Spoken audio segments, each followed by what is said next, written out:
So hello and a very warm welcome to all of you on the platform of Blade Learner K12. Here we have in this video sample question paper of CBSE 2023-2024 का जो sample paper है उसको basically इस video में discuss करेंगे मतलब solution मैं आपको बताऊंगा। सो इस वीडियो में दो पार्ट होने वाले हैं। पहले मैं सारे एमसीक्यूज कवर करूंगा एंड देन जो आपके subjective questions including the sources and the map उसको हम लोग देखेंगे। सो शुरुआत करते हैं इस वीडियो को एमसीक्यू से। एंड उससे पहले मैं एक शॉर्ट आउट देना चाहूँगा कृपा शंकर पांडे करके हमारे एक स्टूडेंट है जिन्होंने खासा एफर्ट लगाया एंड ही बेसिकली मेल्ड अस कि सर हमें सैम्पल पेपर के ऊपर वीडियो चाहिए। सो आपकी भी अगर कोई स्पेसिफिक वीडियो की डिमांड है आप हमें व्हाट्सएप पे बता सकते हैं। हमारा नंबर है 7319697299 या हमें आप मेल भी कर सकते हैं हमारे contact@bladeLearner@gmail.com ID पे। स्टार्टिंग विद एमसीक्यू, जो पहला एमसीक्यू है, which one of the following was the main demand of the Khilafat movement. Khilafat movement की जो प्रमुख मांग थी वो क्या थी? Dominion status for India, self rule to India, restoration of caliphate of Turkey, revival of orthodox culture of Islam. नाम से ही पता चलता है खिलाफत मतलब कैलिफेट, तो कैलिफेट को हटा दिया गया था और ये जो उस जमाने में वर्ल्ड वाइड कैलिफेट मूवमेंट चल रहा था कि इसको रिस्टोर करो, ठीक है, ऑटोमन तुर्क्स के एटलीस्ट कैलिफेट पोजीशन को आप रिस्टोर करें। So option C will be the correct answer. Now the next question, which of the following issues did not contribute to the spread of revolt of 1857। कौन सा एक कारण इसके प्रसार का नहीं है? पहला issue of cartridge, conversion of Indians to Christianity, तीसरा mixing of bone dust into the flour, चौथा giving due rights to the princely states. अगर आपने इस चैप्टर को पढ़ा है तो आपको पता चला होगा ये तीनों ही उन र्यूमर्स में से आते थे जिन्होंने इस रिवोल्ट के, इस म्यूटनी के बढ़ने में बहुत मदद की। प्रिंसली स्टेट्स का कहीं पे जिक्र नहीं था, उनके अधिकारों का कहीं पे इस रिवोल्ट में जिक्र नहीं आता। So option D will be the correct answer. Cartridge का इशू था, र्यूमर बेसिकली इसी से फैला था। उसके अलावा एक गुस्सा ये भी था कि बहुत सारे इंडियंस को फोर्सिबली क्रिश्चियनिटी में कन्वर्ट कराया जा रहा है, और तीसरा ये भी था, ये तो बहुत बेतुका सा है कि जो आटे हैं उसमें इन्होंने गाय और सुअर की हड्डियों का डस्ट मिला दिया। So these kind of rumours contributed in the spread of revolt of 1857.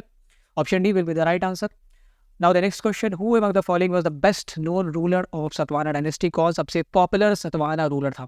Chapter 2 की बात करें, चैप्टर 3 की बात करें, इस रूलर का जिक्र उन दोनों चैप्टर में है and he is Gautamiputra Satakarni, ठीक है।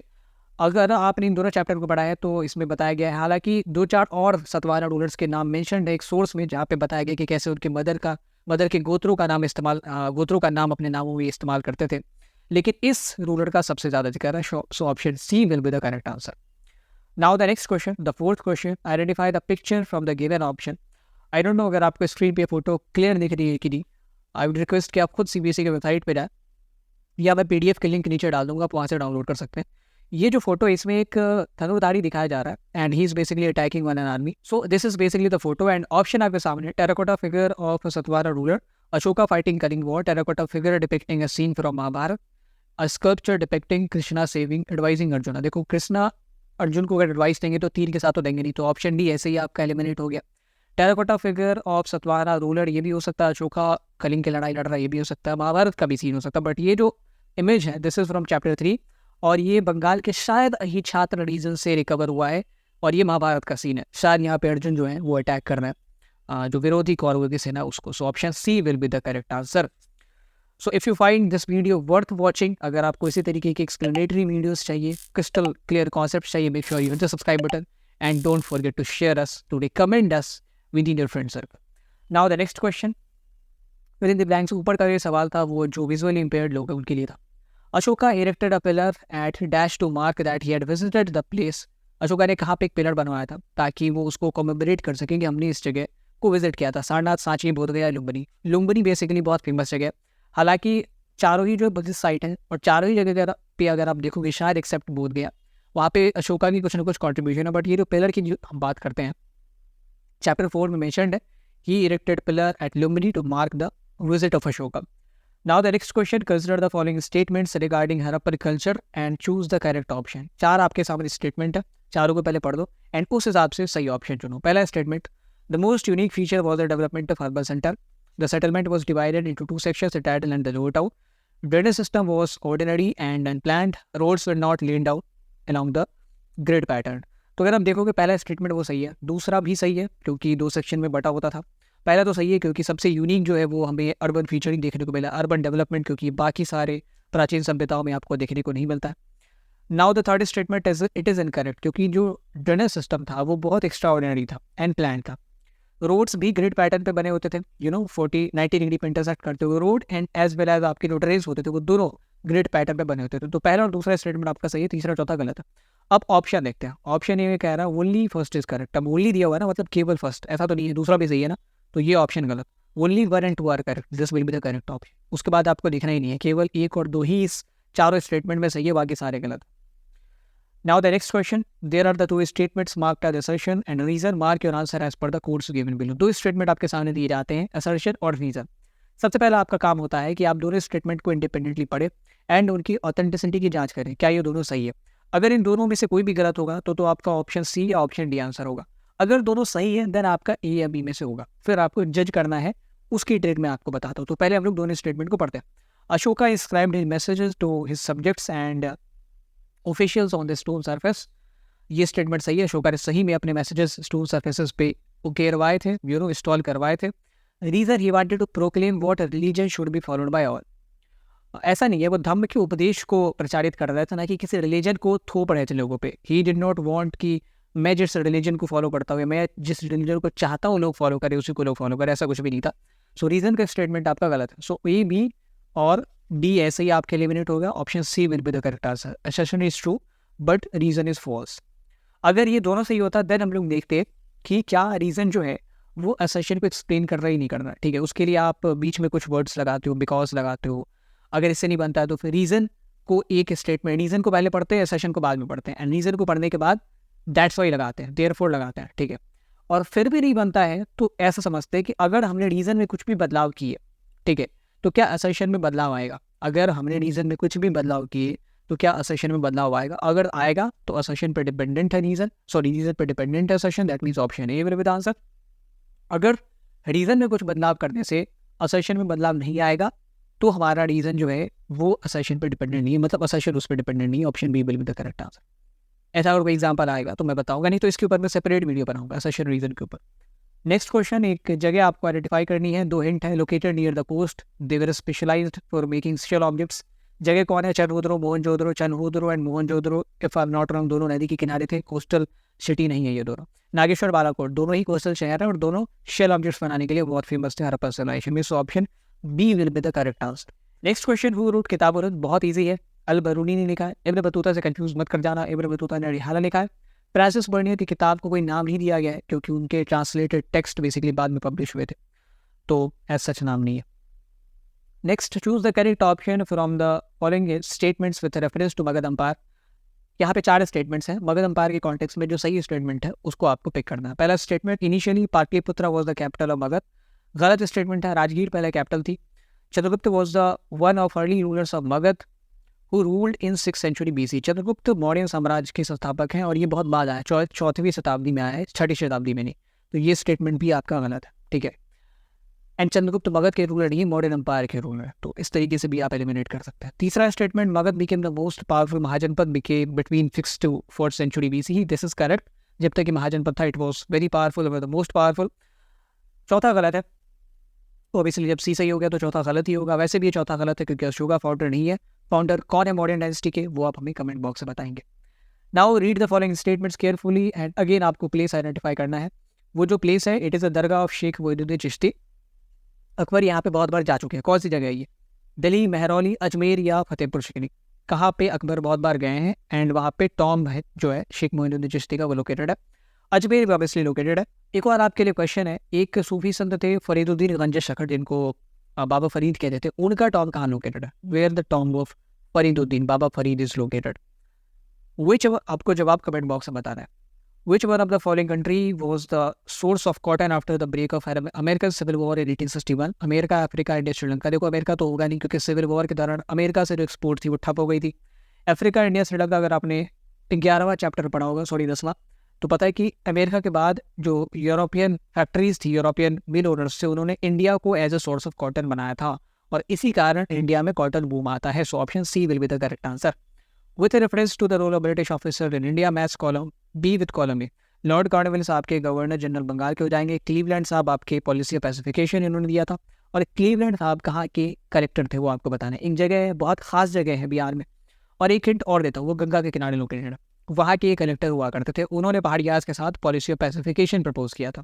फ्रांसिस बुकैनन ऑब्जर्वर है। डेविड रिकार्डो इकोनॉमिस्ट है, इन्होंने ये थ्योरी दी थी कि भाई आपका जो रेंट है वो एवरेज पर उससे थोड़ा सा ज़्यादा होना चाहिए, नहीं तो ये जो लैंडलॉर्ड्स हैं वही सारा पैसा खा जाएंगे। सो जो सही मिलान है वो क्या होगा, ए का 3 के साथ, बी का 4 के साथ, ए का 3 और बी का 4, बस हमें 2 ही देखना है। ए का 3 बी का 4 इसमें भी नहीं है, इसमें भी नहीं, इसमें है, और डी में भी नहीं। So option C will be the correct answer. और सी और डी दोनों में 3 और 4 रहता, फिर हम लोग सी और डी को मिलाते हैं, मतलब ऑप्शन सी और डी दोनों में 3 4 ही रहता है ना पहले दोनों में, तो फिर हम लोग आगे देखते हैं। अभी हमने देखा कि भाई ए का 3 और बी का 4 केवल और केवल ऑप्शन सी में है, so obviously option C will be the correct answer. Who among the following led the flag of the revolt of 1857 against the British in Bihar? किन्होंने बिहार में इस रिवोल्ट को लीड किया था? नाना साहिब कानपुर से थे, मौलवी अब्दुल्ला लखनऊ से थे, कुंवर सिंह पटना से थे, आरा से कह लें, ठीक है, पटना से नहीं, आरा से, ब्रजेश कदर आपके अवध से थे, तो option C will be the correct answer, Kunwar Singh. Next question, the dash was the amount assessed and dash was the amount collected by Mughal kings as per in the land revenue. Land revenue में 2 term का जिक्र है, और मैं सोच रहा हूँ जितने भी टर्म्स हैं इस चैप्टर में बात करें या चैप्टर 10 में बात करें, ठीक है, फिर चैप्टर 7 में भी बात करें, कुछ कुछ ऐसे टर्म है ना जिसके बारे में ऐसे सवाल पूछे जाते हैं, तो उसके ऊपर मैं सेपरेट वीडियो ला दूँ। ये जो अमाउंट एसेस होता था वो होता था जामा, और जो अमाउंट कलेक्टेड होता था वो होता था हासिल। हासिल मतलब पूरी समझो ना, हासिल मतलब क्या पाया, सो दैट इज कलेक्शन, और जामा मतलब असेसमेंट कितना हमें मिल सकता है, what is a prediction projection. So option B will be the correct answer. नकदी मतलब कैश होता है, ठीक है, जब्ती मतलब किसी चीज़ को कॉन्फिस्केट कर लेना। Who among the following travelled in the Vijayanagar Empire in the 15th century and was greatly impressed by the fortification of Vijayanagar? किसको सबसे ज़्यादा impress किया था विजयनगर की फोर्टिफिकेशन ने? एक हिंट और दिया हुआ है कि ये 15वीं शताब्दी में आता है, तो अब्दुल रज़ाक को छोड़ के कोई भी 15वीं शताब्दी में विजयनगर नहीं गया था। कॉलिन मैकेंजी तो और बात की, उन्होंने तो विजयनगर देखा भी नहीं, वो हम भी देखते हैं। दुआर्ते बारबोसा और डोमिंगो पेसी दोनों 16वीं शताब्दी में जाते हैं, 15वीं में नहीं जाते। So option C will be the correct answer, Abdul Razzaq. And सबसे ज़्यादा इंप्रेस जो है वो अब्दुल रज़ाक ही हुआ था। Abul Fazal was the court historian of which of the following Mughal empire?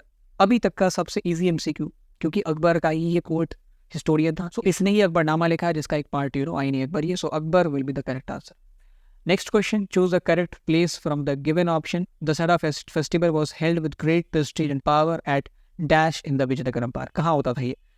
हजारामा temple, Virupaksha temple, lotus Mahal या महानवमी टेम्पल? नाम से पता चलता है ना, महानवमी, महानवमी 90 दिन, तो दशहरा जो फेस्टिवल था। और अगर आपने इस चैप्टर को पढ़ा होगा तो पता होगा कि हिस्टोरियंस के मुताबिक महानवमी डिब्बा ही वो जगह थी जहाँ पे ये सारे सेरेमोनियल जो चीज़ें थी वो होल्ड की जाती थी, तो option D will be the correct answer. Next question, and if you are enjoying this video, if you are getting the concept, चीज़ें समझ में आ रही है, please make sure you hit the subscribe button. बहुत कम बच्चे सब्सक्राइब करते हैं, ज़्यादातर बच्चे जो हमारे वीडियोज़ देखते हैं उसमें तादाद अनसब्सक्राइब लोगों की ज़्यादा है।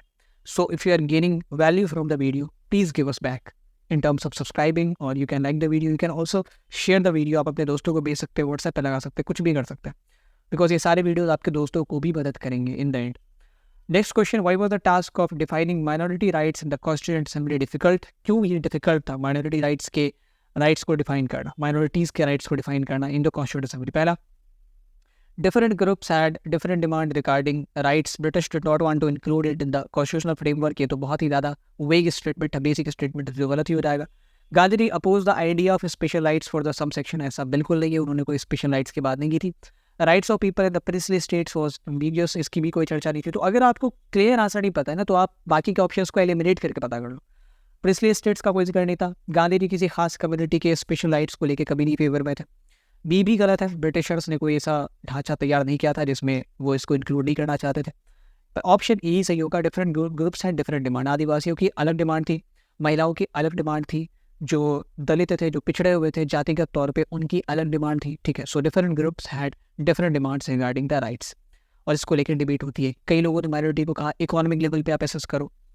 Next question, identify the name of person from the information given below. 4 hint आपके सामने है, that is enough I think. पहला, he was born in Tangier and is one of the most respectable and educated family। वो Tangier में एक बहुत respectable and educated family में पैदा होता है। He considered experience gained through travel as a source of knowledge than the books। उन्होंने travel करना प्रेफर किया knowledge gain करने के लिए as compared to किताबें पढ़ना। He had traveled to the Middle East and few trading ports on the coast of East Africa। इन्होंने किताब लिखी है रिहाला नाम से, जस्ट रिहाला सुन लिया, हालांकि स्पेलिंग यहाँ पे गलत दिया हुआ है, Rihla is the right spelling RIHALA। Ibn Battuta will be the correct answer. यही इतना सारा ट्रैवल करते उस ज़माने के शायद सबसे रिनोन्ड हिस्टोरियन और ट्रैवलॉग लिखने वाले, क्योंकि इनकी किताबें पढ़ के फिर बहुत सारे लोग एशिया आते हैं, स्पेसिफिकली इंडिया आते हैं। एक पूरी की पूरी जनरेशन को इब्न बतूता ने इंस्पायर किया था सब कॉन्टिनेंट की तरफ। So he has a lot of contribution. Now the next question, and probably the last MCQ question. Gandhi asked for the remission of taxes for the peasants in which of the following movement? किस movement में इन्होंने tax में छूट देने की बात की थी? रोलेट सत्याग्रह, चंपारण, खेड़ा या सॉल्ट सत्याग्रह? सॉल्ट में तो टैक्सेस की बात थी, बट स्पेसिफिकली सॉल्ट टैक्स की बात थी। रोलेट सत्याग्रह में अलग डिमांड थी भाई, उसमें ये कानून वापस लेना था। चंपारण में इंडिगो की खेती करने से बनाई थी। खेड़ा जो है वहाँ पे मसला था कि किसानों की उतनी फसल हुई नहीं थी एंड वो उतना टैक्स पे नहीं कर सकते थे, तो फिर वहाँ पे टैक्स में रियायत देने की रेमिशन की बात की गई थी। तो option C will be the correct answer. आपको ये भी बताना है कि उस साल चंपारण और खेड़ा, इसके अलावा एक और जगह पे गांधी जी ने सत्याग्रह किया था, वो कौन सी जगह है? Please let me know in the comment box and मैं सारों के आंसर चेक करूंगा एंड अप्रिशिएट भी करूंगा जो सही जवाब देगा उसको। सो that's all for the MCQs. अब आगे बढ़ते हैं, जो 3 मार्कर्स हैं, 8 मार्कर्स, उसको देखते हैं और इसको मैं आपको पीपीटी पे दिखाऊंगा। So let's come to the laptop screen. तो here we have on the laptop screen short answer question. जो पहला 3 मार्कर है, that is describe any 3 features of burial sites of Harappa. अगर आप ये नहीं बताना चाहते तो दूसरा सवाल है, describe any 3 features of great bath used in Harappa settlements. यहाँ पे 3 फीचर कह दिया गया ना, तो आप 3 ही पॉइंट लिखेंगे, 3 से 4 नहीं लिखेंगे। लिखेंगे तो वेस्ट ही जाएगा। अगर स्पेसिफाइड नहीं रहता तो 4 या 5 ही लिख सकते थे। बरियर साइट्स की बात करें, चूंकि हड़प्पा से सवाल है रिलेटेड, तो हड़प्पा के ऊपर एक छोटा सा intro. Harappa civilisation is one of the oldest and most advanced ancient civilisation. जैसा कि मैंने बताया 3 मार्कर में कोई भी इंट्रो नहीं लिखता, अगर आप लिखते हैं तो ये बहुत हद तक एग्जामिनर को इंप्रेस करेगा। इसके बाद बरियर साइट्स की बात करेंगे तो इसके फीचर, पहला फीचर ये कि अनलाइक इजिप्ट की तरह नहीं हड़प्पन के ग्रेव्स बहुत नॉर्मल होते थे। इजिप्ट से अनलाइक, इजिप्ट से इतर इजिप्शियन ग्रेव्स, इतर हड़प्पा के ग्रेव्स बहुत नॉर्मल थे, जहाँ पे कि मुर्दों को केवल एक गड्ढे में एक छोटा सा पिट कर लेते थे वो लोग एंड उसके बाद उसमें दफना देते थे। दूसरा, some graves have pottery and ornaments, ये भी हमें मिले हैं। तीसरा, ज्वेलरी भी हमें मिली है। तो ये 3 फीचर हो गए, दैट्स ऑल। तो अगर इसको कंक्लूड करना हो, क्योंकि लग रहा है कि थोड़े से जो वर्ड्स है वो कम है, तो हम इसे कंक्लूड ऐसे कर सकते हैं कि there is no such evidence of social difference from analysing the graves, क्योंकि ग्रेव्स अमूमन समान ही है सबके। इसीलिए आर्कियोलॉजिस्ट को अलग सोर्सेज पे, जैसे कि आप कह लें तो जिस प्रकार की वो कमोडिटीज यूज़ करते थे उसको एनालाइज करके सोशल डिफरेंसेस का पता लगाना पड़ता है। So that will be the perfect answer of this question. अगर हम लोग दूसरा क्वेश्चन अटेम्प्ट करेंगे ग्रेट बाथ वाला, तो हमारा आंसर कैसा होना चाहिए वो देखते हैं।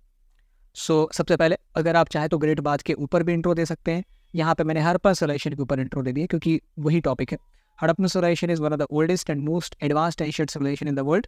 एंड उसके बाद ग्रेट बाथ से जुड़ा भी तथ्य डाल दिया है कि great bath is a testimony to the technological and cultural advancement. यहाँ पे मैंने क्या बताया था जब मैं इंपॉर्टेंट क्वेश्चन की सीरीज आपको पढ़ाता था, और अभी भी वो चल रही है। So make sure you watch those videos also. यहाँ पे चैप्टर वाइज जो है ना, जितने भी इंपॉर्टेंट क्वेश्चन है उनको मैंने बताया, उसके आंसर्स बताएं और किस तरीके से आप आंसर लिखते हो वो भी बताएं।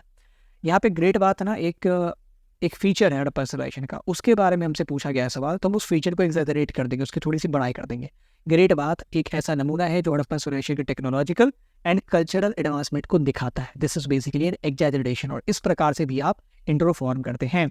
ग्रेट बाथ के फीचर्स, पहला फीचर ये अपर टाउन में लोकेटेड था। दूसरा फीचर इसमें नॉर्थ और साउथ की तरफ स्टेट्स बने हुए थे, सीढ़ियाँ बनी हुई थी। तीसरा फीचर 3 तरफ से आपको एक रूम मिलेंगे, कमरे मिलेंगे, और जिसमें से एक तरफ जो है आपको कुआं मिलता था। So this is basically, these are basically the 3 features of great bath. And इसके बाद कंक्लूड कर देंगे कि इट इज़ क्वाइट पॉसिबल, हालांकि नो श्योर नहीं है कि ग्रेट बाथ किस लिए यूज़ किया जाता था, but it is quite possible कि great bath was use for some kind of ceremonial purpose. जिस प्रकार से इसका स्ट्रक्चर था और जहाँ पे लोकेटेड था। That's all for the first question. इस तरीके से आप पहला क्वेश्चन अटेम्प्ट कर सकते हैं। Now the next question, critically examine the limitation of inscriptional evidence in the understanding of political and economic history of India. क्या इसके लिमिटेशन है? इंस्क्रिप्शनल एविडेंस चैप्टर 2 में ही बात की गई है। तो सबसे पहले इंस्क्रिप्शंस का थोड़ा सा इंट्रो दे देंगे। Inscription have been a good source, again I am exaggerating, मैं थोड़ी सी तारीफ कर रहा हूँ इंस्क्रिप्शन की। इंस्क्रिप्शन एक बेहतरीन सोर्स है हमें एंशिएंट और मिडावल हिस्ट्री के बारे में जानने के लिए। मॉडर्न बट डाल दें, क्योंकि मॉडर्न में किताबों का चलन हो गया था, राइटिंग्स आ गई है, उस ज़माने में इंस्क्रिप्शंस नहीं होते थे, तो ये मिडावल और एंशिएंट इंडिया के लिए ही यूज़फुल होगा। इवन तो they are crucial but they have their own limitation. अब इसके लिमिटेशन की बात करें, अब यहाँ पे चूंकि हमारे पास 3 या 4 लिमिट, कोई ऐसी लिमिट नहीं कि 3 लिखना है या 2 ही लिमिटेशन बताने, जितना मन उतना बता सकते हो। तो सेफ जोन में रहने के लिए मैंने आपको बताया था कि आप हमेशा 4 पॉइंट्स लिखो। तो यहाँ पे मैंने 4 लिमिटेशन बताया। पहला कि लेटर्स कभी कभी फेंटली इनग्रेव्ड होते थे, कभी कभी लेटर्स आपके डैमेज भी हो सकते थे या कोई लेटर मिसिंग होते थे, तो उसमें भी जो है इंस्क्रिप्शन को फिगर आउट करना, क्या लिखा गया है वो पता करना मुश्किल हो जाता था। तीसरा limitation, some inscriptions are written in specific context, जैसे, और अगर आप उस कॉन्टेक्स्ट को नहीं जानते हैं तो आप उसका मतलब सही तरीके से नहीं पता कर सकते। जैसे कलिंग का जो इंस्क्रिप्शन हमें मिले हैं, तो वो कलिंग के ही कॉन्टेक्स्ट में बहुत सारी चीज़ें लिखी गई है, तो हमें उस फ्रेम ऑफ माइंड से उसे पढ़ना पड़ता है। चौथा, not everything important was mentioned in the inscription. जो डे टू डे लाइफ थी, जो लोगों की खुशियाँ और दुख थे आम लोगों के, उसको ज़्यादातर इंस्क्रिप्शन में नहीं दर्शाया गया, क्योंकि इंस्क्रिप्शन बड़े लोग लिखवाते थे, राजा हो गए, बड़े बड़े व्यापारी हो गए, एंड उनके लिए आम लोगों की जिंदगी का पहलू ज़्यादा इंपॉर्टेंट नहीं होता था। So these four are the limitation of inscription. बात करें नेक्स्ट क्वेश्चन की, इसमें एक स्टेटमेंट दिया हुआ है, India had unique system of communication during the 14th century, examine this statement made by Ibn Battuta. Obviously सवाल किसके ऊपर है, कम्युनिकेशन सिस्टम के ऊपर। अब उसके ऊपर एक इंट्रो दे देते हैं, इब्न बतूता के ऊपर देना चाहे तो उसके ऊपर दे सकते हैं, कम्युनिकेशन सिस्टम के ऊपर देना चाहे तो उसके ऊपर भी दे सकते हैं। यहाँ पे मैंने इब्न बतूता के ऊपर दिया है। ये एक अफ्रीकन ट्रैवलर थे जो 14वीं शताब्दी में आता है। जब भी आप डेट मेंशन करें प्लीज़ उसको अंडरलाइन ज़रूर करें, क्योंकि डेट बहुत बच्चे नहीं लिखते हैं, एंड अगर आप लिखते हैं तो उसे एग्जामिनर की नज़र में लाना बहुत ज़रूरी है। His book Rihla is a good source of information to know about Delhi Sultanate and the medieval India. He was amazed by the communication system of India. अब कम्युनिकेशन सिस्टम का ब्यौरा एज पर इब्न बतूता। तो उन्होंने बताया कि इन्स और guest houses, कारवासराय वगैरह बने हुए थे, रूट्स वगैरह बने हुए थे, ट्रेड रूट्स पे। उसके अलावा दो टाइप्स ऑफ कम्युनिकेशन होता था, एक उलूक, एक दावा। उलूक में घोड़े जो है वो सामानों को पहुंचाते थे, दावा में फूड पोस्ट होते थे। Foot post were quicker was quicker than the horse post, and इसीलिए इसे बहुत दूर से सामानों को लाने में, चाहे खुरासन के फ्रूट्स हो, उनको लाने में भी दावा सिस्टम का ही इस्तेमाल किया जाता था। तो these points you can mention in this question. Now moving ahead with the fourth question, analyse the main features of Amar Nayak. And ये सारे सवाल जो है ना मैंने इंपॉर्टेंट क्वेश्चन की सीरीज में करा है। पहला सवाल भी करा है, दूसरा भी करा है, तीसरा भी करा है, और अमर नायका वाला भी करा है। आप लेटेस्ट जो 7वीं चैप्टर की वीडियोस में देखेंगे तो अमर नायका सिस्टम के फीचर्स की बात की है। अमर नायका सिस्टम का एक छोटा सा इंट्रो डाल देंगे। Amar Nayaka system was one of the major element of political functioning of empire. ये स्टेटमेंट एनसीईआरटी में नहीं है, इसको मैंने खुद से डेवलप किया है, and this is basically an exaggeration of Amar Nayaka system. एक तारीफ है, ये एक बहुत बड़ा रोल प्ले करता था इस एम्पायर के पॉलिटिकल फंक्शनिंग में। एंड अब का जो स्टेटमेंट है that is of from NCERT कि ये शायद इसके बहुत सारे एलिमेंट्स हो सकता है दिल्ली सल्तनत के एकता सिस्टम से लिए गए हैं। उसके बाद की जो लाइन है, this is taken from NCERT, इसमें मैंने कहा है कि ये जो सिस्टम है इसके कुछ एलिमेंट्स इक्तदारी सिस्टम जो दिल्ली सल्तनत का था वहाँ से अडॉप्ट किए गए। अब अमर नायका सिस्टम के फीचर्स की बात करेंगे। अमर नायकास वे द मिलिट्री कमांडर्स, जिनको टेरिटरीज दी जाती थी, वो आप टैक्सेस कलेक्ट करते थे, कुछ पोर्शन खुद के पास रखते थे, कुछ पोर्शन राजा को दे देते थे। जो पोर्शन खुद के पास रखते थे उसे टेम्पल्स बनवाते थे, इरीगेशन वर्क करते थे, एक कंटिजेंट मेंटेन करते थे, मतलब सेना की टुकड़ी मेंटेन करते थे, इसमें घोड़े हाथी होते थे। और ये जो आर्मी होती थी अमर नायकास की, उनका काम होता था जब लड़ाई हो, जब जंग हो, तो जो रॉयल आर्मी है, राजा की आर्मी, उसके साथ पार्टिसिपेट करना। So these are the features of Amar Nayaka system. यहाँ पे मैंने 5 फीचर डाले हैं, आप चाहे तो 4 भी डाल सकते हैं, कोई दिक्कत नहीं है, लेकिन अगर आपके पास टाइम है 5 डाल दो। ऐसे जिसमें ज़्यादा फीचर होते हैं उसमें डाल ही दो 5। सो that's all in this question. अब आगे बढ़ते हैं, अगले सवाल को देखते हैं। Now the next question, the Bardhaman auction had a strange twist and was considered a public event in 1797. Explain the statement. आपने अगर चैप्टर 10 पढ़ा होगा तो उसमें बर्धमान ऑप्शन का जिक्र है। उसकी सबसे पहले उसका एक इंट्रो डाल देंगे। बर्धमान के बारे में जो भी हमें पता है उस चैप्टर में दिया गया था कि ये महाराज मेहताब चंद की ज़मींदारी के अंदर आता था, उनके ही सक्सेसर जो है उनकी ज़मीनों का ऑक्शन हो रहा था।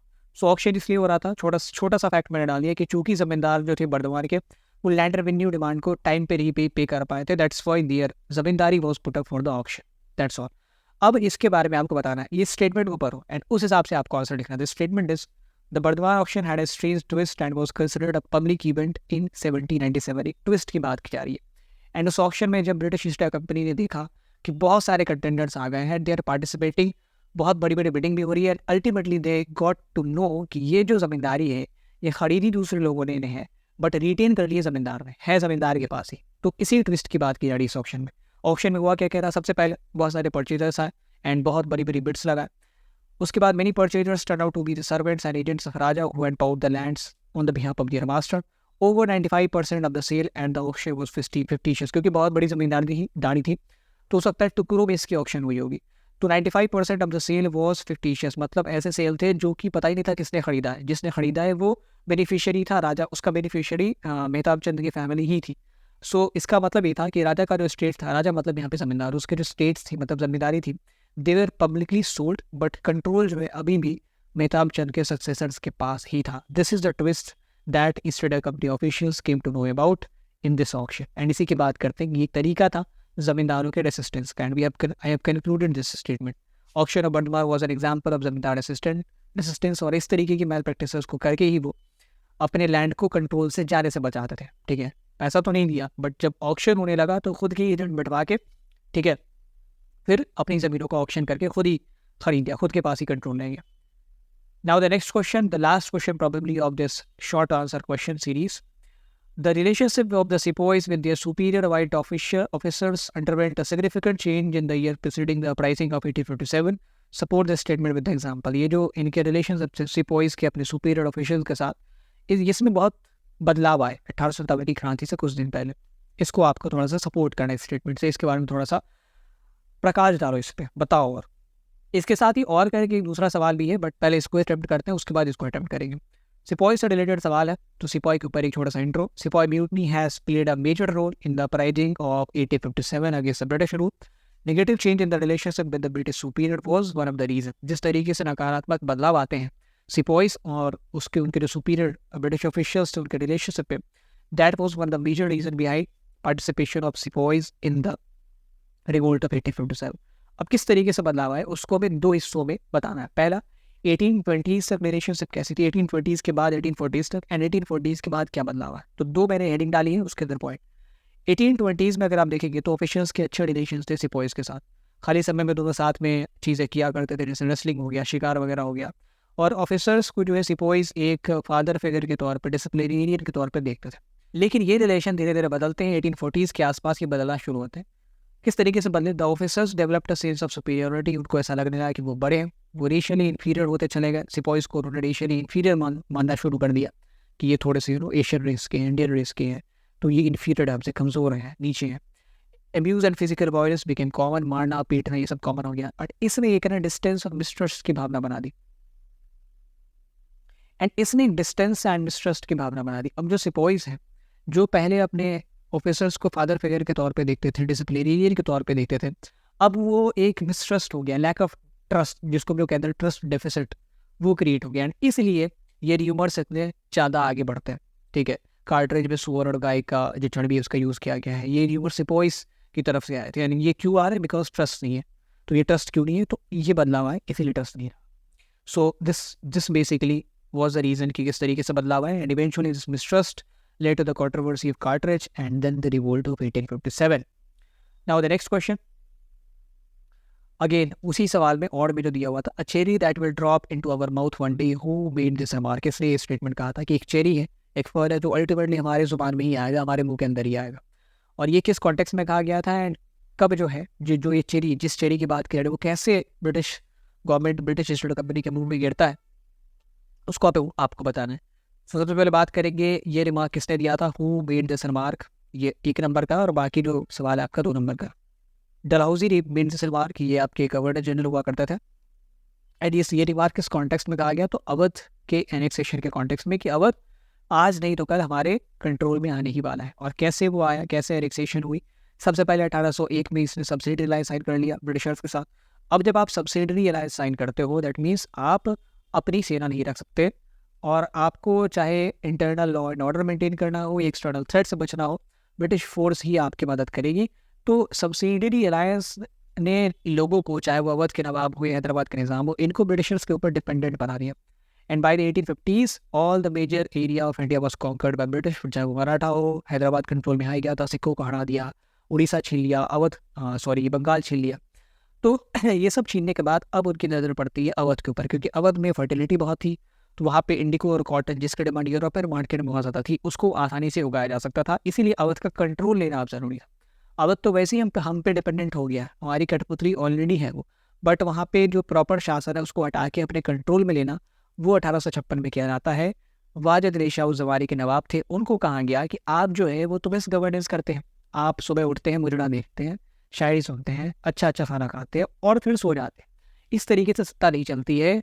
आप अब जाइए, आपको यही देखना है तो आप कलकत्ता मुर्शिदाबाद में देखिए, वहाँ पे बिरयानी खाइए, और वहीं से कलकत्ता बिरयानी फिर फेमस हुई है. ठीक है, और वहीं पे फिर जो कुछ म्यूजिशियन घराने हैं, तो वाजिद अली शाह का वहाँ जाना एक बहुत बड़ा कारण बना है. तो फिर इस तरीके से जो है अवध को एनेक्स किया गया है. So eventually due to this course of events Awadh was finally annexed by East India company. EIC मतलब ईस्ट इंडिया कंपनी इन 1856. जब भी हम डेट लिखें तो उसको अंडरलाइन ज़रूर करें. ओके, यहाँ पे अवध इन 1980 होगा, इसको भी अंडरलाइन करो, सब्सिडी अलायंस को भी अंडरलाइन करो. सो that's all in the 3 marker. अब 8 मार्कर की बात करता है. तो पहला सवाल है, the Mahabharata is an invaluable source available to students to study social practices and norms in early society. किस तरीके से महाभारत के जरिए हमें प्राचीन भारत के सोशल नॉर्म, सोशल प्रैक्टिसेस के बारे में पता चलता है, उसको आपको एक्सप्लेन करना है 8 मार्कर में। सबसे पहले एक इंट्रो, थोड़ा सा बड़ा इंट्रो क्योंकि वो 8 मार्कर है। इंट्रो ऑब्वियसली महाभारत के ऊपर होना चाहिए बिकॉज इसका ही जिक्र है। So Mahabharata is the largest epic of the world having more than 1 lakh verses, बहुत ज़्यादा बड़ा एपिक है, सबसे ज़्यादा। It was compiled between 500 BC to 400 C by the Sanskrit scholar जिनको ब्राह्मण कहते हैं। Initially version was compiled in the Sanskrit और बाद में फिर इसके बहुत अलग अलग भाषा में अनुवाद भी होते हैं, चाहे वो तमिल की बात करें, बंगाली पोर्शन की बात करें। अब महाभारत से हमें अलग अलग तरीके से सोशल लाइफ के बारे में पता चलता है अर्ली इंडिया की। तो वो जैसे किनशिप की बात करें, किनशिप में क्या एग्जाम्पल है, फिर मैरिजेस में क्या एग्जाम्पल है जो महाभारत से पता चलते हैं। सोशल रोल किस तरीके से महाभारत में एक्सप्लेन्ड है, किस तरीके से जो नॉर्म्स का वायलेशन अर्ली हिस्टोरिक इंडिया में हो रहा था वो उनका जिक्र महाभारत में भी है। तो इसको अब हम देखेंगे। सबसे पहले बात करें किनशिप की, तो बहुत सारे जो ड्रामिकल नॉर्म्स थे किनशिप के वो महाभारत में हाईलाइट किए गए। फॉर एग्जाम्पल जो मेन स्टोरी थी that was between the war of 2 clans, और वो लड़ किस लिए रहे थे, गंदी के लिए लड़ रहे थे।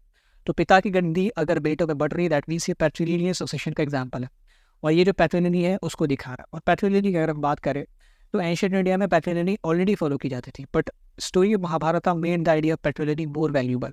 जब यहाँ पे लोगों ने देखा कि यहाँ पे भी पैट्रिलिनी फॉलो की जाती है तो फिर ये और ज़्यादा प्रेवलेंट हो गई और ज़्यादा प्रेफरेबल हो गई। मैरिजेस की बात करें, पॉलीगैमी का भी जिक्र है, पॉलीएंड्री का भी जिक्र है। पॉलीगैमी का एग्जाम्पल जैसे भीम की शादी होती है द्रौपदी से और हिडिंबा से भी होती है पॉलीगैमी। पॉलीएंड्री का भी जिक्र है, marriages of Draupadi between Pandavas. Emphasis of polygamy in the story Mahabharata, वो एक पॉपुलर इसके पॉपुलर होने का जरिया बना, क्योंकि पॉलीएंड्री का केवल एक ही एग्जाम्पल है, पॉलीगैमी के बहुत सारे एग्जाम्पल आपको देखने को मिलेंगे। पांडु की शादी 2 हुई थी, फिर और भी बहुत सारे, अर्जुन ने बहुत सारी शादियाँ की थी। पॉलीएंड्री की बात करें तो वो भी उस जमाने में फॉलो की जाती थी, but with in A limited population, जो कि खास करके हिल ट्राइब्स होते थे वो, क्योंकि उनके अपने कारण थे। एंड क्या कारण थे, I am discussed in the one shot, do check them out. Mahabharata also provides example of exogamy. Exogamy का भी एग्जाम्पल हमें देखने को मिलता है इन टर्म्स ऑफ कम्युनिटी, कैसे एक कम्युनिटी के व्यक्ति पुरुष ने दूसरी कम्युनिटी की औरत से शादी की है। For example marriage of Bhim and Hidimba is one such example of exogamy. Bhim Kshatriya and Hidimba राक्षस कम्युनिटी की है, तो ये एक्सोगैमी का एग्जाम्पल है। तो बहुत सारे अलग अलग टाइप के मैरिजेस जो एंशिएंट इंडिया में प्रेवलेंट थे उनका उदाहरण हमें महाभारत में भी देखने को मिलता है।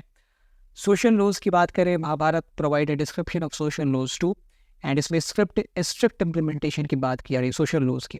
जैसे द्रोण ने एकलव्य को आर्चरी सिखाने से मना कर दिया because he was not Kshatriya. Karna को कितनी मुश्किलें झेलनी पड़ी being a sutaputra to learn warfare. तो दिस इज बेसिकली कैसे जो सोशल लॉज थे एज पर धर्मशास्त्र उसको स्ट्रिक्टली इंप्लीमेंट किया जाना इस स्टोरी में, महाभारत की स्टोरी में। देन नॉर्म्स वायलेट होते थे एंशिएंट इंडिया में, यहाँ पे भी नॉर्म्स वायलेट हुए। पहला तो एग्जाम्पल भीम और हिडिंबा का आप देख लें, जो एक्सोगैमी थी वो। और भी एग्जाम्पल देख रहे, एकलव्य को नहीं सिखाया गया, फिर भी वो सीखते हैं। कर्ण बीइंग अ सूतपुत्र, बहुत बाद में जाके पता चला कि एक क्षत्रिय है, बट फिर भी वो लड़ाई लड़ते हैं एंड बहुत लड़ाइयाँ उन्होंने लड़ी है। तो this is basically a kind of violation of norms. ये चीज़ एंशिएंट इंडिया में पॉपुलर थी। जो ब्राह्मणिकल नॉर्म्स थे धर्मशास्त्र के, उनको through out the India uniformly follow नहीं किया जाता था, कहीं कहीं पर इनका खंडन भी होता था। So hence we can say that Mahabharata is a good source to study the kinfolk's value and system of marriages in the ancient times, क्योंकि ये उस जमाने की सोशल लाइफ को रिफ्लेक्ट करता है। Now the next question, examine the elements analyzed by the historians on the text of Mahabharata। ये दोनों और करके है, तो या तो आपको पीछे वाला सवाल अटेम्प्ट करना था या आपको ये वाला करना है। अगेन महाभारत के ऊपर सवाल है तो वही इंट्रो बुक चिपकाएंगे। तो महाभारत के इस प्रकार की किसी भी टाइप के एंशिएंट टेक्स्ट को एनालाइज करने के लिए हमें इन 6 चीज़ों का ध्यान रखना पड़ता है। सबसे पहले हम लोग लैंग्वेज देखते हैं, फिर किस टाइप का कंटेंट है वो देखते हैं, ऑथर एंड उसके पर्सपेक्टिव को जानते हैं, किसके लिए लिखा गया था वो देखते हैं, कब और कहाँ लिखा गया था वो भी पता करते हैं, that is also determining factor. उसके बाद हम लोग मेन कंटेंट पे आते हैं कि आखिर इस टेक्स्ट में लिखा क्या है। तो लैंग्वेज की बात करें महाभारत की, तो it is earliest epic and सबसे जो पुराना वर्जन है वो संस्कृत में लिखा गया है। संस्कृत जो महाभारत की भी यूज़ की गई है वो वेदों की संस्कृत से बहुत ईजियर है। एंड उस ज़माने के जितने भी टेक्स्ट है, चाहे वो पुराणों की बात करें, उपनिषदों की बात करें, उनकी भी जो संस्कृत है वो वेदों से बहुत आसान है। इसलिए वैदिक मंत्रों का उच्चारण सब नहीं कर पाते थे, सब उसकी संस्कृत नहीं समझ पाते थे। Type of content, basically Mahabharata में 2 टाइप ऑफ कंटेंट है, डिडैक्टिक एंड नैरेटिव। डिडैक्टिक में सोशल मैसेज होता है, इंस्ट्रक्शन होता है, फॉर एग्जांपल भगवद गीता या किसी प्रकार के लीगल इंस्ट्रक्शन, मनुस्मृति से बेहतर होते जो वर्ड्स हैं वो। नैरेटिव कंटेंट की बात करें, स्टोरी होती है, छवलाक्षागर की स्टोरी हो गई, फिर भीम और हिडिंबा की स्टोरी हो गई, फिर अज्ञातवास की स्टोरी हो गई। ये सारे जो कंटेंट है वो आपके नैरेटिव कंटेंट में आते हैं। नेक्स्ट एलिमेंट, ऑथर एंड उसके पर्सपेक्टिव। वेद व्यास इसके ऑथर माने जाते हैं as per the Indian mythology, but जो जिस बेसिस पे ब्राह्मणों ने 500 BC में चीज़ें कंपाइल करनी शुरू की थी, वो कहानियाँ इन्होंने चैरिटी एंड बार्ड्स जो सारथी वगैरह थे उनसे सुनी थी। Target audience obviously the people of सब कॉन्टिनेंट, एंड किस लिए लिखा गया था? क्योंकि धर्म को प्रमोट करना था। Date and pace of composition, date around 500 BC। Composition की डेट तो बहुत पुरानी है जब वेद व्यास ने कंपोज किया होगा, बट अगर कंपाइलेशन की डेट का है जब इसको लिखित तौर पे लोगों के सामने रखा गया तो 500 BC के आसपास रखा जाता है। And it was compose in north India, so date and place is north India and from 500 BC। Now the next element taken into consideration, main content. Main content की बात करें तो जो पूरी की पूरी स्टोरी है that circles around the feud between two class of family. तो जो वंश है वो परिवार के लड़ रहा है, एंड उसी के बीच जितने नैरेटिव और डिडक्टिक कंटेंट है वो आपको देखने को मिलेंगे। Ultimately this text is about the installation of धर्म ओवर इवन, कैसे जो धर्म है वो बुराई के ऊपर स्थापित होता है, उसकी ये कहानी है। सो while analyzing such text, the stories have to take care of these 6 factors basically. So that's all in this question. आगे बढ़ते हैं, अगले सवाल को देखते हैं। Examine the evidences that suggest that land revenue was important for Mughal fiscal system. किस तरीके से land revenue important था, इसको आप बताएं।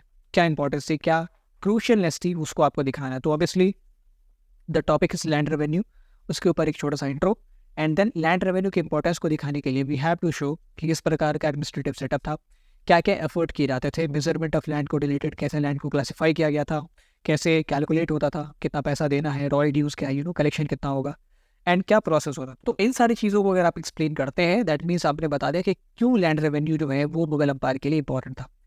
एडमिनिस्ट्रेटिव सेटअप की बात करेंगे सबसे पहले, तो दीवान एक पोस्ट होता था, वो बंदा पूरे के पूरे फिस्कल सिस्टम को, मॉनेटरी फिस्कल सिस्टम को, बजट एंड ऑल दिस, उसको मैनेज करता था। आमिल गुजार कलेक्टर होते थे हर एक डिस्ट्रिक्ट में। डिस्ट्रिक्ट के लिए क्या उर्दू वर्ड यूज़ किया जाता था, उसको आपको कमेंट बॉक्स में बताना है। 2-3 ऑप्शन में दे देता हूँ। एक परगना होता था, सरकार होता था, एक सूबा होता था। इन तीनों में से कौन सा शब्द डिस्ट्रिक्ट के लिए यूज़ किया जाता था, उसको आपको बताना है। तो आमिल गुजार साहब होते थे, उनकी रिस्पॉन्सिबिलिटी होती थी कि वो अपने अपने इलाके से लैंड रेवेन्यू कलेक्ट करने थे। एक ऑफिशियल ऑर्डर था अमीन, जिसका काम था प्रोविंसेस में जो लॉ एंड ऑर्डर है वो मेंटेन है। दूसरा मेजरमेंट ऑफ लैंड।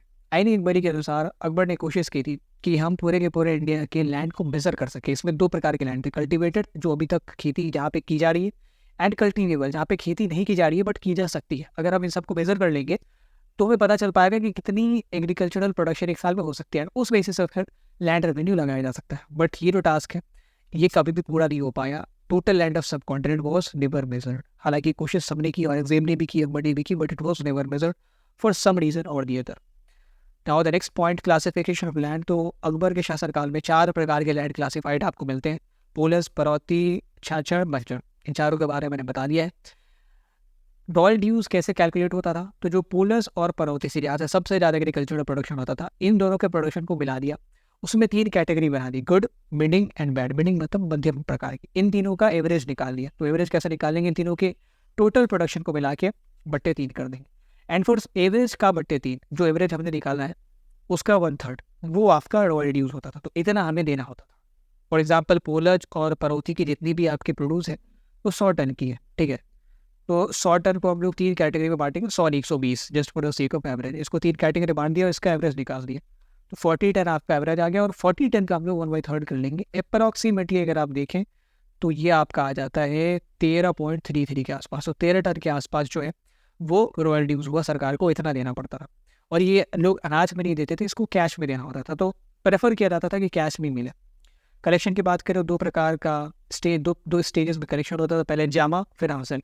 हमने MCQ में बात भी की है। जामा मतलब असेसमेंट ऑफ लैंड रेवेन्यू, कितना आएगा, हासिल मतलब कितना हुआ। आमिल गुजार की रिस्पॉन्सिबिलिटी होती थी कलेक्ट करने की। अकबर ने कहा था कि कैश में कलेक्ट करो, लेकिन काइंड का भी ऑप्शन खाली रखो, अगर कोई वस्तुओं में देना चाह रहा है प्रेफरेबली तो कैश में होना चाहिए, ज़्यादा आसान रहेगा। बट अगर कोई बार्टर सिस्टम फॉलो करना चाह रहा तो उसके लिए भी ये सिस्टम ऊपर होना चाहिए। Mostly correction fail behind the statement, जितना जामा होता था उतना हासिल नहीं हो पाता था, ठीक है। तो बहुत रेयरली ऐसे केस है जब ये इक्वल हुआ है, ज़्यादा तो हो ही नहीं सकता हासिल कभी भी, बट इक्वल बहुत रेयरली होता था। तो दिस वॉज ऑल, ये जो पूरा का पूरा सेटअप है एंड एफर्ट्स जिस तरीके से मुगल रूलर लेते थे, ये दर्शाता है कि कितना इंपॉर्टेंट था land revenue for the Mughal empire. Now the next question, examine the condition of zamindar in the Mughal agrarian society. जमींदार के ऊपर एक छोटा सा इंट्रो, एंड देन इनके पावर, इनके कंसोलिडेशन को दिखाने के लिए, इनके कंडीशन को दिखाने के लिए हम लोग किन किन चीज़ों पर बात करेंगे। सबसे पहले देखिए ओरिजिन, कैसे ज़मींदार आते थे। अब देखो जहाँ पे हमारे पास ज़्यादा पॉइंट्स नहीं होते हैं ना, हम वहाँ पे पेरिफेरल चीज़ें लिखनी शुरू करते हैं। ज़मींदारों के ऊपर हमारे पास ये 4 पॉइंट्स ही है, 4 हेडिंग ही है उसके ऊपर, उसके अंदर पॉइंट्स लिखेंगे, बट मैंने एक जोड़ दिया है क्योंकि 8 मार्कर है तो थोड़ा ज़्यादा लिखना ही बेहतर है। ओरिजिन मतलब कहाँ से ज़मींदार आते हैं, फिर उनके जनरल फीचर, उनके सोर्स ऑफ पावर क्या है, किस तरीके से उन्होंने कंट्रीब्यूट किया रूरल सोसाइटी के ग्रोथ में, एंड क्या उनकी रिलेशनशिप थी फीजेंट्स के साथ, आम जो किसान थे उनके साथ। ओरिजिन की बात करें ज़मींदार आखिर ज़मींदार बनते कैसे थे, तो इन 5 तरीकों से ज़मींदार बनते थे। किसी ज़मीन पे कॉन्क्वेस्ट कर लिया, कहीं की ज़मीन को कॉलोनाइज करके वहाँ के लोगों को गुलाम बना लिया, मतलब not Ghulam, economic slave kind of. फिर राइट्स ट्रांसफर करवा लिए ज़बरदस्ती या खुशी से किसी ने दे दिया, स्टेट ने कभी लैंड दे दिया, किसी से ज़मीन खरीद ली। तो ये 5-6 तरीके थे जिसके ज़रिए कोई ज़मींदार बन सकता था। जनरल फीचर की बात करें तो एग्रीकल्चरल प्रोडक्शन में डायरेक्टली इन्वॉल्व नहीं होते थे, मतलब खुद जाके खेतों में खेती नहीं करते थे, अपने लोगों से करवाते थे। And they were in the upper part of social pyramid, सबसे ऊपर के हायरार्की भी होते थे। Factors which determine their status, पहला दिए उनके कास्ट, जो मुमर अपर कास्ट के ही होते थे। खदमात, किस प्रकार की सर्विस ये स्टेट को देते, सरकार को देते, किस तरीके से सरकार से जुड़े हुए, वो भी इनके पावर को डिराइव करते थे। उसके बाद अगर आईने एक बड़ी की माने तो ज़मींदारों की मिलिट्री स्ट्रेंथ जो पूरे ज़मींदार थे इंडिया की, वो बहुत ज़्यादा थी। करीब 3 लाख के ऊपर इनके पास कैवेलरी थी, 42 लाख से ज़्यादा पैदल सेना है, 1800 के से ज़्यादा आपके हाथी हैं, 4000 के करीब तोप हैं और 4500 के करीब बोट्स हैं, और बहुत सारे किले भी ज़मींदारों के कंट्रोल में थे। तो this is basically how powerful zamindars were. Source of power 4 source हैं, मिल्कियत, स्टेट सर्विस, इनका कंट्रोल जो था मिलिट्री रिसोर्सेज के ऊपर, एंड अलग अलग किलों को ये जो होल्ड करते थे। ये 4 बहुत बड़ा कारण थे इनके पावर का। उसके बाद रूरल सोसाइटी की ग्रोथ में किस तरीके से कंट्रीब्यूट किया, तो ये पीजेंट्स को लोन दिया करते थे समय समय पे, इससे जो है एग्रीकल्चरल प्रोडक्टिविटी बढ़ती गई। इन्होंने ही मोनेटाइजेशन किया एग्रीकल्चर का, यानी कि जो फसल होती थी किसानों की उसको खरीदना शुरू किया कैश में। तो अब लोगों के पास गाँव में कैश आने लगा, और फिर वो जो सामान खरीदते थे कैश में खरीदते थे। तो इस तरीके से गाँव में पहले जो बार्टर सिस्टम होता था उसको मॉनेटरी सिस्टम ने रिप्लेस किया, उसमें ज़मींदारों का बहुत बड़ा रोल है। They also established market for the produce, हाटों को स्थापित किया ताकि जो किसान है उसको अपनी फसल का सही दाम मिल सके। They use to sell and purchase zamindari for cash, and this already helped in the monetisation of agriculture and monetisation of economy, जो कि सबसे ज़्यादा ज़रूरी थी। अभी आप ऑनलाइन पेमेंट कर पा रहे हैं, अभी आप इतने सारे ट्रेड कर पा रहे हैं, ऑफलाइन या ऑनलाइन, इंटरनेशनली या डोमेस्टिकली। ये सारा पॉसिबल तभी हुआ है जब हम लोग मोनेटाइजेशन फॉलो करते हैं। अगर बार्टर सिस्टम होता तो आप सोचो एक सामान की खरीद बिक्री कितनी मुश्किल होती। तो कुडोज टू ज़मींदार for contributing in this. Next, उनके पीजेंट्री के साथ कैसे रिलेशन थे। ज़मींदार एक्सप्लॉयटेटिव होते थे, इसमें कोई शक नहीं है, लेकिन किसानों के साथ उनके अच्छे रिलेशन होते थे, इसमें भी कोई शक नहीं है। किसान इनको एक गार्जियन के तौर पे देखते थे, क्योंकि किसानों को जब भी किसी चीज़ की ज़रूरत होती थी तो वो मुगल रूलर्स के पास नहीं जाते थे, उनके पास सबसे जो निकट एक्सेस होता था वो ज़मींदारों का ही होता था। तो उनसे ही जाके कभी बेटी की शादी है तो मदद मांग लिया, कोई बीमार है तो मदद मांग लिया। और इसके अलावा ज़मींदार अगर एक्सप्लॉयटेटिव होते तो उस ज़माने के जो फकीर सत्य थे, जो सूफी थे, वो इनको क्रिटिसाइज करते अपने दोहों में, ऐसा हमें कहीं देखने को नहीं मिलता है। And peasants also got support of zamindars in many aggregated revolt, that means कि इनके रिलेशनशिप पीजेंट्री के साथ अच्छे थे। So zamindars were the class in upper pyramid of Mughal rural society, जो कि अच्छा खासा इन्फ्लुएंस होल्ड करते थे एग्रीकल्चर प्रोडक्शन ऑफ ट्रेड के ऊपर। वो स्टेट के साथ भी एसोसिएटेड होते थे, उनके रिलेशन सरकार के साथ भी होते थे। Now coming to the last 2 question of this long answer question. Now the next question regarding Quit India movement. The Quit India movement genuinely was a mass movement. Justify this statement. ये एक genuine mass movement था, इस statement को आपको justify करना है। Quit India movement was launched in August 1942 by Mahatma Gandhi. It was an intense nationwide movement which made British to seriously think upon the independence of India. इसके कारण ही seriously Britishers ने independence के ऊपर सोचना शुरू किया। तो this was the intro of Quit India movement. And ये एक बहुत बड़ा मूवमेंट था, इसको एक्सप्लेन करने के लिए 4 चीज़ों को एक्सप्लेन करना पड़ेगा। बैकग्राउंड, जिस सिचुएशन में मूवमेंट शुरू हुआ, क्यों ये बहुत ज़्यादा इंटेंस है उसको आपको बताना है, मतलब क्यों ये शुरू हुआ, reason behind the beginning of quit India movement, इसकी इवेंट की इंटेंसिटी क्या थी वो, एंड देन इसके इम्पैक्ट। बैकग्राउंड से बात करेंगे, ये शुरू होता है तब जब ब्रिटिशर्स इन्वॉल्व थे सेकेंड वर्ल्ड वॉर में, और ब्रिटिश क्राउन चाहती नहीं थी कि इंडिया को वो एज ए कॉलोनी लूज़ करे, इसीलिए उन्होंने एक मिशन भेजा, यानी कि 2-3 लोगों को भेजा स्टैफर्ड क्रिप्स के नेतृत्व में, कि वो जाके कांग्रेस से और गांधी से नेगोशिएट करे कि अभी वो कोई ऐसा कदम ना ले जिससे ब्रिटिश क्राउन को परेशानी हो। नेगोशिएशन फेल हो गया, जो कांग्रेस की डिमांड थी वो नहीं मानी जाती, और अल्टीमेटली इन्होंने ये मूवमेंट लॉन्च कर दिया। रीज़न क्या था, पहला क्रिप्स मिशन का फेलियर, दूसरा वर्ल्ड वॉर सेकंड। कांग्रेस ने देखा कि भाई अभी सबसे अच्छा समय है ब्रिटिशर्स के ऊपर प्रेशर डालने का, क्योंकि वो इन्वॉल्व है वर्ल्ड वॉर सेकंड में। और तीसरा कांग्रेस की स्ट्रेंथ, कांग्रेस उस ज़माने में ब्रिटिशर्स तो कमज़ोर पोजीशन में थी ही, कांग्रेस बहुत मजबूत पोजीशन में थी, क्योंकि 11 प्रोविंस में से 8 प्रोविंस में उनकी सरकार थी। अचानक से इन्होंने सारे मिनिस्ट्री से रिजाइन दे दिया, सारी सरकारें ठप हो गई, एंड फिर जाके ये लोग सड़कों पे आ गए। सो अल्टीमेटली कांग्रेस की जो मजबूती थी, स्ट्रेंथ थी, उसने भी इस मूवमेंट के शुरुआत में इनिशिएशन में बहुत भूमिका निभाई है। नेक्स्ट, इवेंट्स की इंटेंसिटी, इट बिगेन इन अगस्त 1942।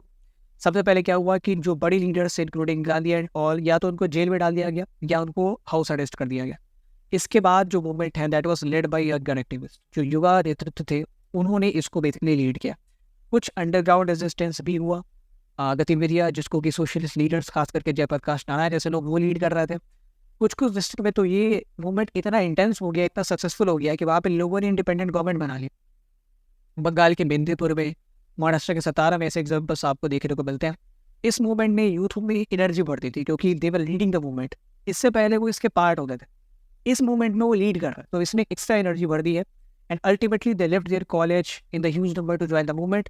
लाखों जो लोग हैं वो सड़कों पे थी, स्ट्राइक कर रहे थे, चाहे वो महिलाएं हो, बच्चे हो, युवा हो। बड़ी लीडर्स तो सारे कांग्रेस के जेल में थे।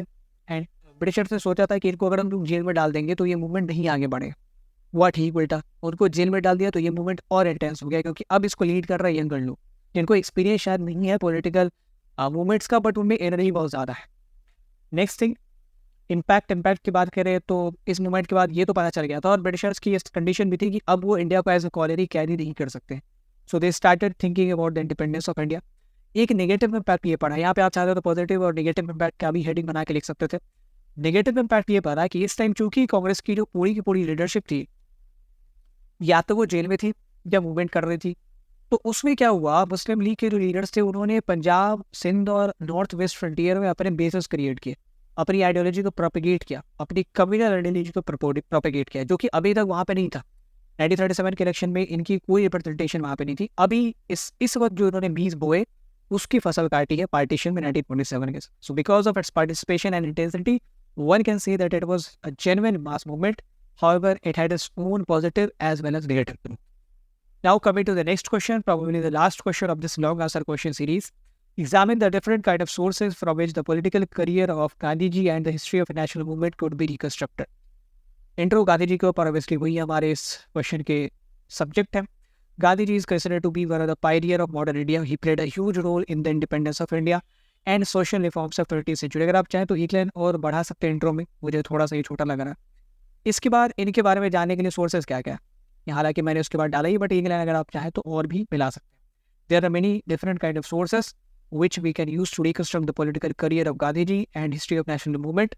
सबसे पहला सोर्स है पब्लिक स्पीचेस जो उन्होंने राइटिंग के तौर पर या भाषणों के तौर पर दिए, फिर लेटर्स, फिर ऑटोबायोग्राफीज, फिर police reports and news papers. एक एक करके सबको देखेंगे। पब्लिक स्पीचेस की बात करें तो इससे हमें गांधी जी पब्लिकली किन स्टेटमेंट्स को देते थे उसके बारे में पता चलता है। And it is also important to know him. कुछ दो जो इंपॉर्टेंट सोर्स है, दे आर हरिजन एक जर्नल होता था जिसको गांधी जी रेगुलरली पब्लिश करते थे, तो वहाँ से हमें चीज़ें पता चलती है। फिर एक किताब है, book named bunch of old letters by Nehru, जो उन्होंने पत्र व्यवहार किया था अलग अलग नेताओं से, स्पेसिफिकली शायद गांधी जी से, तो उससे हमें गांधी जी के थॉट के बारे में पता चलता है। लेटर्स से थोड़ी सी और गंभीर चीज़ें पता चलती है क्योंकि लेटर्स ऑफन पर्सनल होते थे, तो इससे जो प्राइवेट थाउट है, चाहे वो गांधी जी का हो या जिनके साथ उन्होंने पत्र व्यवहार किया है, उसके बारे में हमें पता चल पाता है। ऑटोबायोग्राफीज़ की बात करें, खास बात यह ऑटोबायोग्राफीज़ की कि ये बहुत डिटेल में होता है, पास्ट से लेके प्रेजेंट फ्यूचर सारी चीज़ें इसमें होती है, लेकिन ये इन्फ्लुएंस होता है एजेंडाज से। ऑटोबायोग्राफी मतलब उमूमन जो लोग खुद की बायोग्राफी खुद लिखते हैं वो ऑटोबायोग्राफी होगी। तो इससे जो ऑथर का व्यू है या पात्र जो कैरेक्टर का व्यू पॉइंट है उसको भी इन्फ्लुएंस किया जाता है, मतलब वो उन चीज़ों को शायद ना दिखाए जिसको वो चाहता है कि ज़माने को पता ना चले। ठीक है, so this can also be hidden. Police reports में भी चीज़ें हमें पता चलती है गांधी जी की, बट पुलिस रिपोर्ट्स अगेन वो बहुत अलग ही इनका कंटेंट होता था। जैसे अगर बात करें so police reports basically the reports were based on the police information from the localities. इसमें कुछ एक्सप्रेशंस होते थे, जैसे जब भी किसी मूवमेंट की शुरुआत होती थी तो पुलिस वाले इनको सीरियसली नहीं लेते थे, ड्रामेटिक मानते थे कि इससे कुछ नहीं होगा। तो इस प्रकार का एंगल, इस प्रकार का व्यू पॉइंट भी हमें देखने को मिलता है। क्रिटिसिज्म, मॉकरी या ड्रामा, आप कह लें तो सैटारिकल क्रिटिसिज्म आपको गांधी जी का पुलिस रिपोर्ट्स के थ्रू देखने को मिलेगा। उसके बाद जो है वो न्यूज़पेपर ऑल्सो इंपॉर्टेंट सोर्सेज में आपके इंग्लिश न्यूज़पेपर हो गए या हिंदी हो गए, डोमेस्टिक हो गए या फॉरेन न्यूज़पेपर हो गए, सारे आ गए।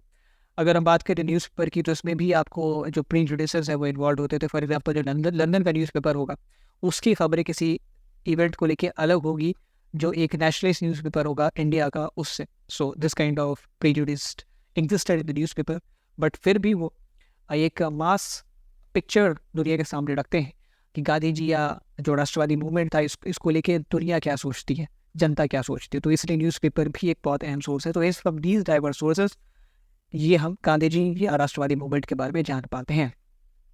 सो that's all in the long answer question. अब हम लोग चलते हैं सोर्सेज अटेम्प्ट करते हैं।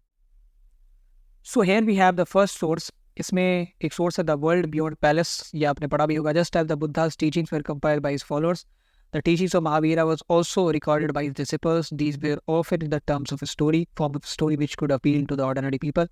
एक स्टोरी यहाँ पे प्रकृत टेस्ट उत्तर ध्यान सोता से, इसमें क्या कहा जा रहा है, एक रानी है कमलावती, वो अपने पति यानी कि राजा को परसुएट कर रही है कि वो इस दुनिया का त्याग कर दे। तो पहला जो सवाल है वो आपको यहीं पे उसका उत्तर मिल गया। Identify the person who persuaded the king to renounce the world. Kamalavati ने यहाँ पे राजा को परसुएट करने की कोशिश की कि आप इस दुनिया का त्याग कर दें। दूसरा सवाल, O king, dhamma alone and nothing else will save you. What does the word dhamma signifies and whose teachings was the first followed by the disciple. यहाँ पे किसकी टीचिंग की बात की जा रही है? ऑब्वियसली उत्तर ध्यान सुत जो है वो चैन टेक्स्ट है, तो महावीर के टीचिंग्स की बात की जा रही है। दूसरा, धम्म मतलब राइटियस वे ऑफ लिविंग, जिस तरीके से आपको जीना चाहिए। सो यहाँ पे जो कमलावती है वो ये बता रही है कि धम्म ही आपको बचा सकता है और कोई नहीं आपको बचा सकता। तो उसको आप लिख देंगे। अब इसके भी मैं आंसर लिखूंगा, पीपीटी पे बहुत बड़ा हो जाएगा, इसको आप खुद से भी अपने शब्दों में लिख सकते हो।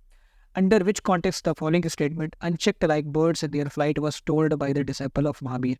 यहाँ पे आप देखेंगे ना तो ये शब्द है, I shall live as none without offspring, without desire, without the love of gain, and without hatred.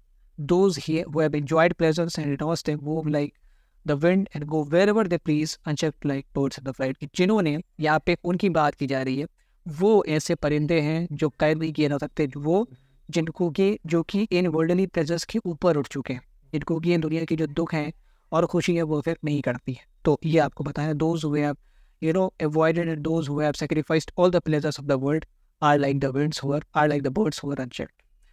Next जो सोर्स है दैट इज अबाउट करीक कलमियार, वो खुद जो किस तरीके से अपना वर्णन कर रही है।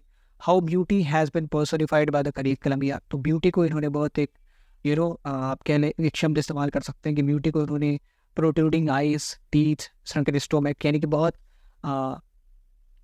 अनकन्वेंशनल तौर पे यहाँ पे एक्सप्लेन किया, पर्सोनिफाई किया है। अनयूजुअल तौर पे आप कह सकते हैं। तो दिस यू कैन राइट कि हियर करीक कलमियार is portraying her beauty in very unconventional form. He is basically criticizing his physical features. She is basically undermining her physical features here. Now, bulging veins, protruding eyes, white teeth, and shrunken stomach, shout and wails state the reason behind the poet's condition in the example given. क्यों ऐसा वो कह रही है? Because she was a devotee of Shiva. And उनके लिए ये जो शारीरिक सुंदरता है वो बिल्कुल महत्व नहीं रखती थी. So it was never important for her. And this is why she's not interested in making them more adoring. और इसको ornate करने में ज़्यादा इनका इंटरेस्ट नहीं है.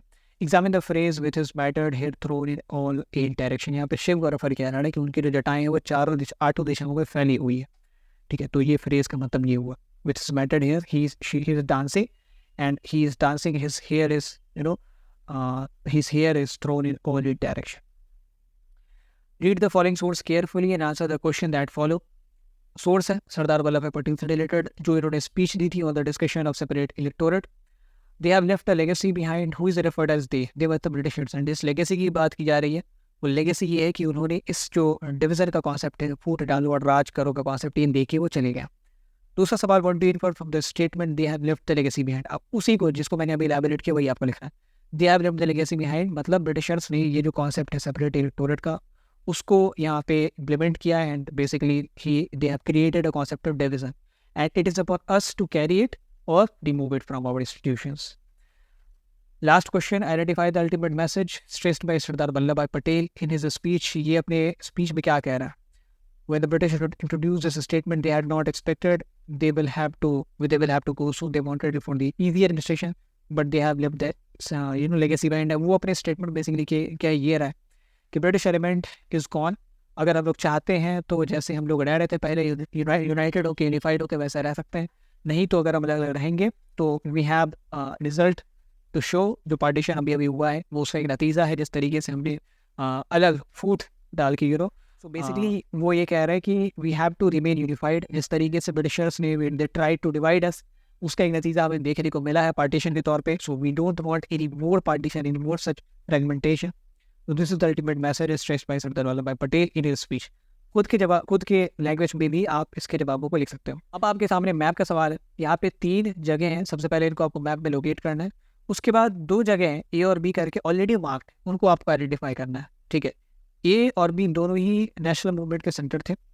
पहले मार्क भी करना है और फिर आइडेंटिफाई भी करना है। तो कालीबंगन, जैसा कि पिछले मैप के वीडियो में भी मैंने बताया था कि Kalibangan is on the tip of Rajasthan, यहाँ पे कालीबंगन है। उसके बाद बात करें आगरा की, तो दिल्ली आपका ये रहा। दिल्ली से थोड़ा सा नीचे आओगे, यहाँ पे आगरा पड़ता है। ठीक है, दिस इज आगरा, आगरा थोड़ा सा नीचे। उसके बाद बात करें सांची की, सांची अजंता में से कुछ भी बताओ, तो सांची आपका यहाँ लोकेटेड है, भोपाल के सेंटर में, भोपाल मतलब मध्य प्रदेश के सेंटर में, भोपाल के पास। ठीक है, अजंता यहाँ पे लोकेटेड है। ये सारी चीज़ें मैं आसानी से इसलिए लोकेट कर पा रहा हूँ क्योंकि मैंने ये सारी चीज़ें मैप बेस्ड वीडियो में बताई है। तो जस्ट आप सर्च करोगे ना blade runner map based video for history, आपके सामने वीडियोज़ आ जाएंगे। पिछले साल की वीडियो आप देख लेना, सारे के सारे इंपॉर्टेंट जो साइट्स हैं उनको मैप में कैसे लोकेट किया जाए, कैसे आइडेंटिफाई किया जाए, वो मैंने बताया हुआ। ए और बी की बात करें, देखो ए जो है वो पाकिस्तान के बॉर्डर पे लोकेटेड है, ये अमृतसर है, यहाँ पे जालियांवाला बाग हत्याकांड हुआ था, और ये लाहौर हो गया। तो जो भी आपके पाकिस्तान के बॉर्डर के साथ जो लगेगा, सबसे एकदम पंजाब के रीजन में पाकिस्तान के बॉर्डर के साथ अमृतसर ही लगता है। बी इज अ साइट एकदम ईस्ट बिहार में है, तो ईस्ट बिहार में जो सबसे इंपॉर्टेंट नेशनलिस्ट मूवमेंट का साइट है वो चंपारण, तो ये आपका चंपारण हो गया, ये आपका अमृतसर हो गया। तो इस तरीके से आपके मैप के सवाल भी हो गए सॉल्व। सो इस वीडियो में इस तरीके से हमने मैप बेस्ड क्वेश्चन कर लिए, शॉर्ट इंपॉर्टेंट क्वेश्चन कर लिए, शॉर्ट आंसर क्वेश्चन कर लिए, लॉन्ग आंसर क्वेश्चन कर लिए, सोर्स बेस्ड क्वेश्चन कर लिए, एंड एमसीक्यू कर लिए। इसके बाद भी कोई डाउट है आपके पास, इसके बाद भी कोई क्वेरी है, please ask us in the comment box. And if you have found the video worth liking, then make sure you hit the like button and also do subscribe. बहुत सारे बच्चे सब्सक्राइब नहीं करते हैं, make sure you hit the subscribe button ताकि इस तरीके की जो इंपॉर्टेंट वीडियोस है वो रेगुलरली आपके पास आती रहे एंड आपको नोटिफिकेशन में मिलता रहे। Thank you for watching and see you in the next video.